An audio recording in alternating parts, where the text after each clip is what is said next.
नजर आई थी। ये देखिए तस्वीरें अब सभी के सामने आ चुकी है। राष्ट्रपति द्रौपदी मुर्मू उस रेड कार्पेट से होते हुए राजस्थान विधानसभा में दाखिल होती हुई और ये सुपर एक्सक्लूसिव तस्वीरें फर्स्ट इंडिया पर आप देख रहे हैं राष्ट्रपति द्रौपदी मुर्मू के साथ।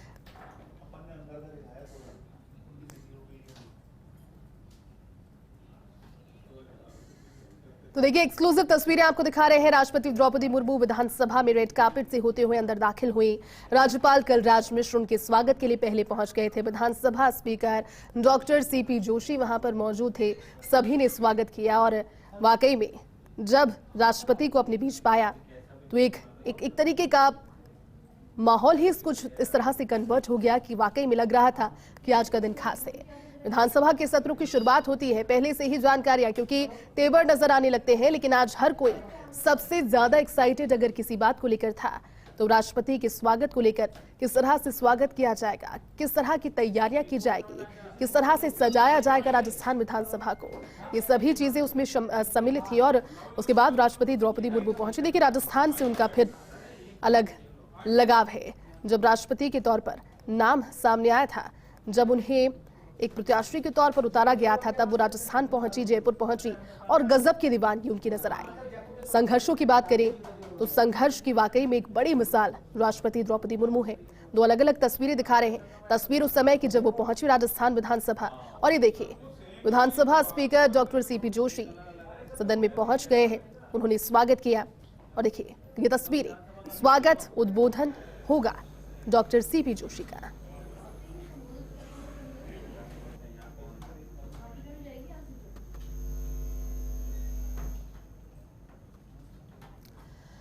दो अलग अलग तस्वीरें आप तक फर्स्ट इंडिया पहुंचा रहा है। एक्सक्लूसिव तस्वीरों के जरिए राज्यपाल कलराज मिश्र, स्पीकर सीपी जोशी ने रिसीव किया राष्ट्रपति द्रौपदी मुर्मू जब विधानसभा पहुंची।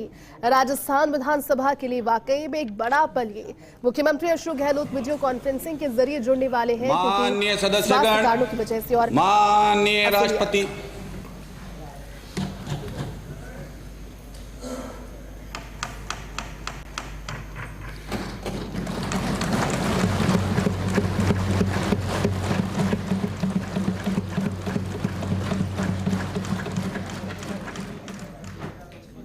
अपने स्थान पर खड़े रहेंगे राष्ट्रगान के लिए।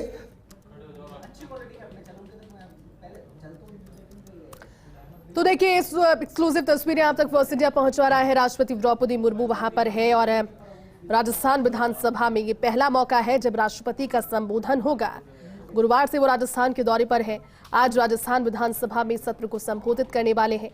विधानसभा में राष्ट्रपति का पहली बार संबोधन हो रहा है और उसके बाद सीकर के खाटू श्याम जी दर्शनों के लिए पहुंचेंगे। लेकिन ये तस्वीरें देख लीजिए और ताजा अपडेट भी फर्स्ट इंडिया हर एक आप तक पहुंचा रहा है। एक्सक्लूसिव तस्वीरें फर्स्ट इंडिया की।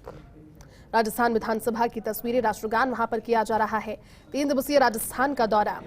इसके बाद कल जो तस्वीरें आपने देखी, जोरदार स्वागत। कल शाम 6 बजे वायुसेना के विशेष विमान से जयपुर वो पहुंचे। राष्ट्रपति का रात्रि विश्राम राजभवन में हुआ और राजभवन से फिर राजस्थान विधानसभा पहुंच गए हैं। अब से कुछ देर के बाद संबोधन भी खास रहेगा।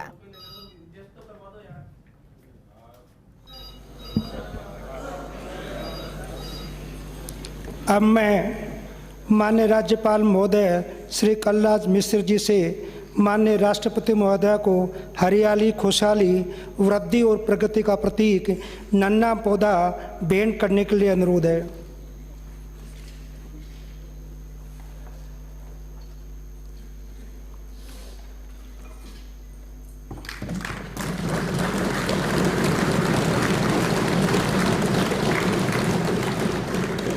माननीय अध्यक्ष राजस्थान विधानसभा डॉक्टर सीपी जोशी जी से अनुरोध है, आप भी माननीय राष्ट्रपति महोदय को पौधा भेंट कर उनका स्वागत करें।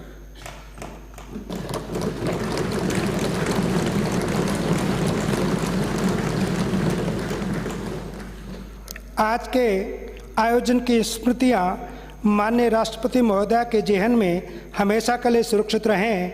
राजस्थान विधानसभा की ओर से आपको स्मृति चिन्ह भेंट करना चाहते हैं। माननीय अध्यक्ष राजस्थान विधानसभा डॉक्टर सीपी जोशी जी से स्मृति चिन्ह भेंट करने हेतु निवेदन है।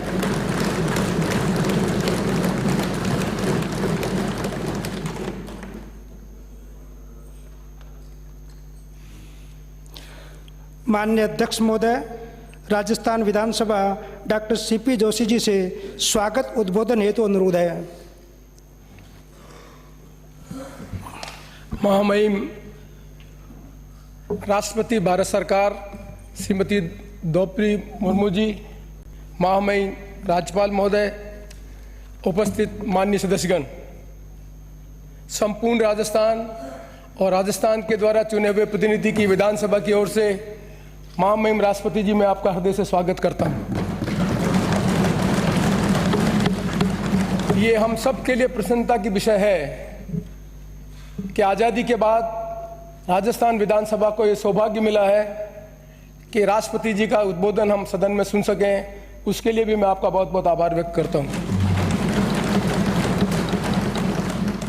महामहिम, भारत के संविधान में ये कल्पना की गई थी कि इस देश में हम जो संविधान बना रहे हैं उस संविधान के अंतर्गत जस्टिस, इक्वलिटी ऑफ अपॉर्चुनिटी जो मिल सके, उसके संबंध में हमने सबने संविधान बन के ये कल्पना की थी कि देश को आगे बढ़ाने के लिए, निर्माण करने के लिए हम देश की नीतियां बनाएंगे संसदीय प्रणाली के अनुसार। आज मुझे कहते हुए प्रसन्नता है कि आज़ादी के 75 वर्ष बाद हमने राजनीतिक जस्टिस तो प्राप्त किया, पर आर्थिक और सामाजिक जितनी हमें उन्नति करनी चाहिए थी और जो इक्वलिटी हमें पूरी करनी थी, अभी हम आंशिक रूप में उसमें सफलता प्राप्त की है। आज भी हिंदुस्तान की जनता आपसे और हमसे अपेक्षा करती है कि संसदीय लोकतंत्र के माध्यम से संविधान में जो केंद्र की सरकार और राज्य की सरकार को जो नियमावली के अंतर्गत ये कानून और नियम बनाने का अधिकार दिया है, उनके अनुसार नियम और कानून इस तरह से बने कि इस देश के संविधान की जो कल्पना प्रीएम्बल में की उसको हम सफलतापूर्वक संपन्न कर सकें और देश की जनता को वो सब साकार करके दे सकें जिसकी हमारी प्रीएम्बल में कल्पना की गई थी। केंद्र सरकार और राज्य सरकार ने 75 साल में जो नीतियां बनाई हैं, उन नीतियों के कारण इस देश में बदलाव हुआ है और आज दुनिया की हम ताकतवर देश भर के उभरे हैं। पर आज भी सामाजिक समरसता और सामाजिक जो हमारा उद्देश्य था उसको प्राप्त करने में हमें और लक्ष्य प्राप्त करने की आवश्यकता है। आपकी ये उपस्थिति, क्योंकि हमारा सौभाग्य है कि आपके राष्ट्रपति बनने के बाद आपने राजस्थान विधानसभा को यह अवसर दिया जहाँ पे संसद जी हमको संबोधित कर सकें। ये एक ऐसा ऐतिहासिक क्षण है जिससे हिंदुस्तान के 123 करोड़ लोगों को ये विश्वास हो सके कि संसदीय लोकतंत्र में एक साधारण परिवार से निकलकर लोकतंत्र के सर्वोच्च पद पर आदमी पहुंच सकता है। और यही एक उदाहरण होता है, यही एक प्रेरणास्पद चीज़ होती है जिससे लाखों करोड़ों लोग जो अपने आप को संसदीय लोकतंत्र के माध्यम से कल्पना कर सकें कि हमें भी अवसर मिलेगा आर्थिक समानता पूरे करने का, हमें भी अवसर मिलेगा सामाजिक समानता पूरा करने का। और इसी उद्देश्य से मैं अपने आप को गौरवान्वित अनुभव करता हूं कि मुझे विधानसभा अध्यक्ष के रूप में आपका स्वागत करते हुए बहुत बहुत प्रसन्नता है। मुझे यहाँ पर यह भी स्मरण करना है माननीय महामहिम महोदय, राजस्थान वो प्रदेश है जिस प्रदेश ने आज़ादी के बाद जिस तरह से देश का निर्माण करने का, प्रदेश का निर्माण करने का कल्पना किया, ये सदन तो उसका साक्षी नहीं है। वो सदन पुराना सदन था। उस पुराना सदन में 1952 से लगाकर 98 तक हमारे यहाँ जो नेता थे उन्होंने संसदीय परंपराओं का जो निर्माण किया, जो आदर्श स्थापित किए, वो आज दुनिया में हम सब के लिए और आज हिंदुस्तान में हमारे सब के लिए उदाहरण है। उन्हीं विधानसभा में बैठकर हमने कानून बनाए, वो कानून बनाए जिसमें आज जागीरदारी प्रथा के बाद लाखों करोड़ों लोगों को जमीन का अधिकार मिल सका। लैंड रिफॉर्म के सबसे ज़्यादा अच्छे प्रोग्रेसिव लॉज कहीं बने तो राजस्थान में बने, और वो का सदन वो पुराना सदन है मान्यवर। पर इस नए सदन में मुझे आपका स्वागत करते हुए प्रसन्नता है। इस सदन की कल्पना हमारे भूतपूर्व अध्यक्ष हरिशंकर जी बाबरा ने की थी, पर आज़ादी के बाद इस सदन में जो मान्यता से बैठे हुए हैं, कुछ को छोड़कर माननीय महामहिम महोदया, आज़ादी के बाद जो लोग जिनका जन्म हुआ है वो आज विधानसभा में यहाँ पर बैठे हुए हैं। उन्हीं का नेतृत्व करने वाले लोगों ने पिछले 23 साल में राजस्थान के निर्माण करने की कल्पना की। वो राजस्थान जहाँ सड़क नहीं थी, वो राजस्थान जहाँ बिजली नहीं थी, वो राजस्थान जहाँ इरिगेशन की सुविधा नहीं थी, वो सब हमने प्राप्त की। और इन 23 सालों में इस नई सदन में बैठकर हमने राजस्थान की जनता के जीवन को परिवर्तन करने के लिए व्यक्तिगत योजना की लाभ बनाने का काम किया। और आज इस मुकाम पर हम खड़े हुए हैं, वहाँ बड़े गौरवान्वित होकर कहना चाहते हैं कि सोशल सिक्योरिटी का बहुत बड़ा काम राजस्थान में हमने किया और आने वाले समय में इस प्रदेश के माध्यम से सारे दुनिया के लोगों को बता सकेंगे कि लोकतंत्र में एक प्रदेश जो जहाँ पर सड़क नहीं थी, बिजली नहीं थी, पीने के पानी की व्यवस्था नहीं थी, वो भी हमने प्राप्त किया और व्यक्ति जीवन के परिवर्तन करने के लिए नियम और कानून बनाने का काम हमने किया। विधानसभा और लोकसभा सदन तो यही माध्यम है जिनके माध्यम से नीति बनाकर हम देश का निर्माण करने का काम करें, और निर्माण का काम विधानसभा में अच्छी तरह से हुआ। यहाँ के जितने भी हमारे नेता थे उन्होंने आदर्श की पालना की, संसदीय लोकतंत्र को मजबूत करने का काम किया। और मुझे यह भी कहते हुए प्रसन्नता महामहिम महोदय, इन्हीं राजस्थान की विधानसभा से निकले हुए माननीय सदस्यों ने उपराष्ट्रपति पद को भी सुशोभित किया। आज हमारे यहाँ से निकले हुए माननीय सदस्य लोकसभा के अध्यक्ष भी हैं, राज्यसभा के अध्यक्ष भी हैं और उपराष्ट्रपति के पद भी उन्होंने प्राप्त किया। यहाँ की ब्यूरोक्रेसी, जिस ब्यूरोक्रेसी ने यहाँ पर राजस्थान के निर्माण में राजनीतिक नेताओं के साथ मिलकर काम किया, उन ब्यूरोक्रेसी के लोगों में टी एन चतुर्वेदी सीएजी के चेयरमैन रहे, मिस्टर महर्षि सीएजी के चेयरमैन रहे, मिस्टर जो हमारे चीफ इलेक्शन कमिश्नर सुनोड़ा वो इस पद पर हैं, जितने भी कॉन्स्टिट्यूशनल पद पर हैं उन पर रहने वाले लोगों को ब्यूरोक्रेसी में काम करने का मौका भी यहाँ के राजनीतिक लोगों के साथ मिलने का काम मिला। इसलिए मैं गर्व से कह सकता हूँ कि राजस्थान विधानसभा वो विधानसभा है जिस विधानसभा ने जो ब्यूरोक्रेसी है और जनता के सहयोग से जो चुने हुए प्रतिनिधि उन्होंने मिलकर राजस्थान के नवनिर्माण करने का काम किया। और उसी नवनिर्माण में मैं आज स्मरण करना चाहता हूँ माननीय मोहनलाल जी सुखाड़िया को, माननीय भैरव सिंह जी शेखावत को, हमारे जो भूतपूर्व मुख्यमंत्री है शिवचंद्र जी माथुर, और आज हमारे यहाँ बैठे हुए मुख्यमंत्री वसुंधरा जी को, और आज हमारे मुख्यमंत्री जी हमारे बीच में नहीं आए माननीय अशोक जी गहलोत को। इन सब ने मिलकर राजस्थान के नवनिर्माण करने की कल्पना की, विधानसभा में बैठकर कानून बनाकर राजस्थान को निर्माण करने का काम किया। उस सदन में आपका स्वागत करते हुए मुझे बहुत प्रसन्नता है और मैं आशा करता हूँ कि जो अगले 75 साल हैं, अभी तो हमारा अमृत महोत्सव मना रहे हैं, 75 साल की हमारी उपलब्धियां बहुत है, दुनिया में प्रोग्रेसिव कंट्री बनकर आगे बढ़े हुए हैं, पर अगले 75 साल की जो चुनौतियां हैं, जिन चुनौतियों में सामाजिक विषमताएं कम हो, आर्टिफिशियल इंटेलिजेंस के माध्यम से शिक्षा के क्षेत्र में कैसा परिवर्तन हो रहा है, इस समाज में आगे बढ़ने के लिए सामाजिक जो विषमता उसको कम कैसे कर सकें, किस तरह से हम सामाजिक सौहार्द बनाकर देश का निर्माण करने का काम कर सकें, वो आपकी उपस्थिति में प्रेरणा लेकर हम सब इस कदम में आगे बढ़ाने का काम करेंगे। इन्हीं सब शब्दों के साथ एक बार मैं पुनः राजस्थान की जनता की तरफ से, माननीय विधायकों की तरफ से आपका हृदय से स्वागत करता हूं। और मैं अपने आप को इस बात के लिए बहुत गौरवान्वित अनुभव करता हूं कि एक विधानसभा का विधायक मैं 1980 में बना था महामहिम, आज 2023 से मुझे भी 43 साल हो गए।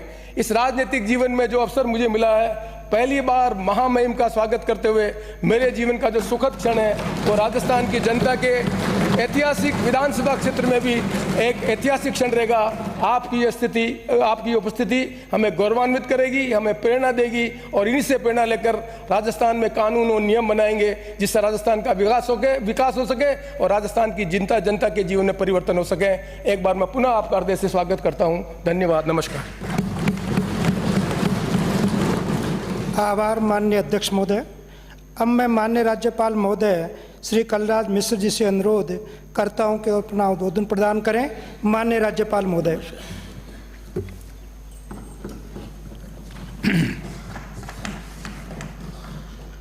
आज़ादी के अमृत महोत्सव पर राजस्थान विधानसभा द्वारा आयोजित इस विशेष आयोजन में उपस्थित विश्व के सबसे बड़े लोकतंत्र भारत की सम्माननीय राष्ट्रपति श्रीमती द्रौपदी मुर्मू जी, विधानसभा अध्यक्ष श्रीमान डॉक्टर सीपी जोशी जी और यहाँ उपस्थित सभी सम्माननीय विधायकगण, अन्य सभी गणमान्य जनों को का मैं स्वागत और अभिनंदन करता हूँ।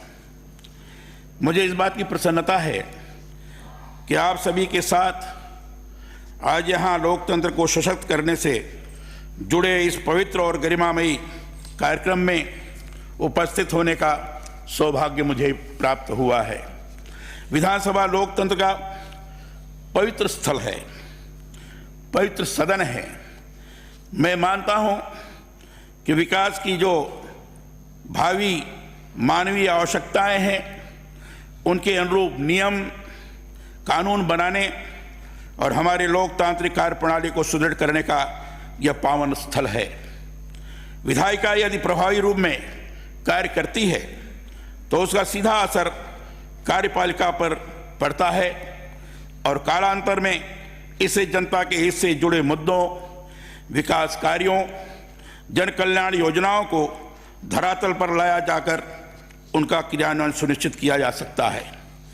इसलिए इस सदन के सभी सदस्यों से यह अपेक्षा भी की जाती है कि वे सदन की मर्यादा को कायम रखते लोकतंत्र के सशक्तिकरण के लिए कार्य करें। भारतीय परंपराओं में आरंभ से ही लोकतांत्रिक मूल्यों में आस्था रही है। कौटिल्य के अर्थशास्त्र में दो तरह के गणराज्यों के बारे में चर्चा है। पहला है अयुद्ध गणराज्य, अर्थात ऐसा गणराज्य जिसमें केवल राजा ही फैसले लेते, और दूसरा है श्रेणी गणराज्य, माने इसमें हर कोई भाग ले सकता है। वैशाली इस कोटिका देश का प्राचीन गणराज्य माना गया था, पर इससे भी पहले पाणिनि ने कुछ गणराज्यों का वर्णन अपने व्याकरण में किया है। पाणिनि की अष्टाध्यायी में जनपद शब्द का प्रयोग आया है। जनपद माने ऐसे स्थान जिनकी शासन व्यवस्था जनता द्वारा चुने हुए प्रतिनिधियों के हाथों में रहती थी।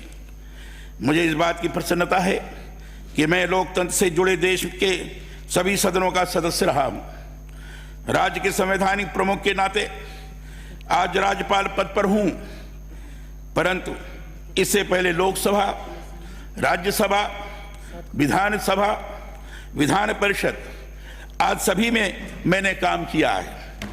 इसलिए संसदीय लोकतंत्र में मेरी गहरी आस्था प्रारंभ से ही रही है।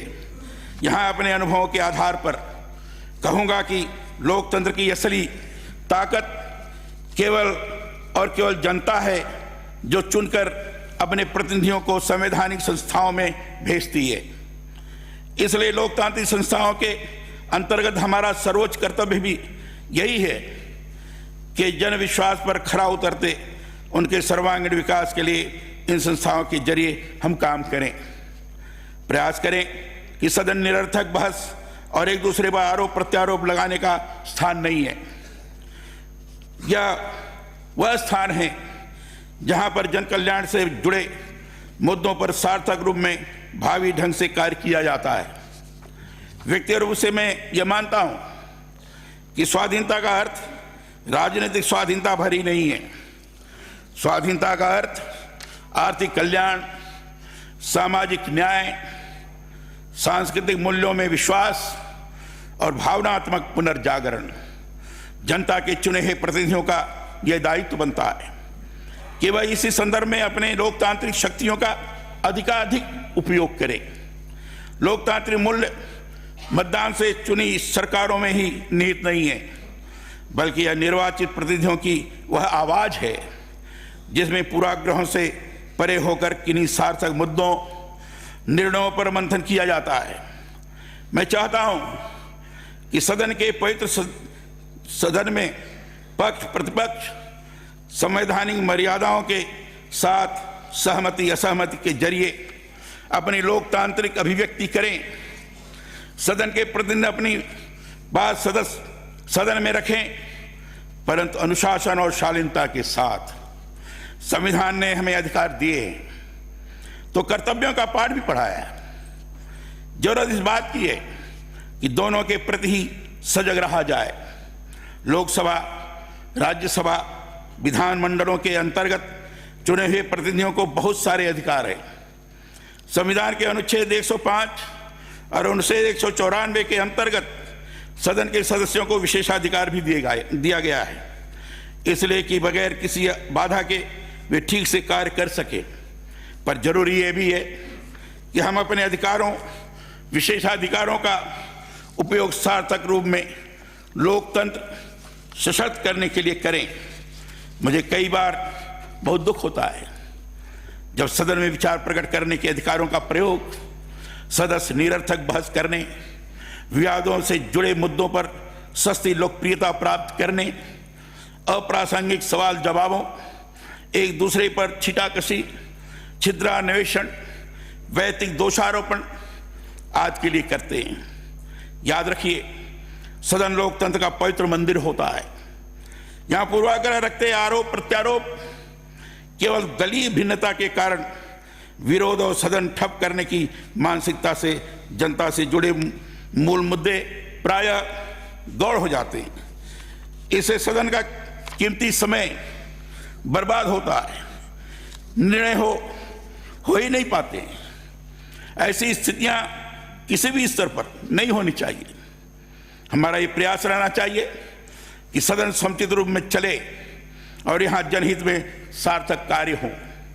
लोकतंत्र की मजबूती के लिए और जनता के हित में अधिकाधिक कार्य किए जाने के लिए ये जरूरी है कि सदन की बैठकें समय पर आहूत हो। एक ही सत्र को लंबा नहीं चलाया जाए, बल्कि सत्रावसान की कार्रवाई समुचित ढंग से यथा समय हो। इन सभी से ही लोकतंत्र सशक्त होता है। इसी की आज सर्वाधिक आवश्यकता है।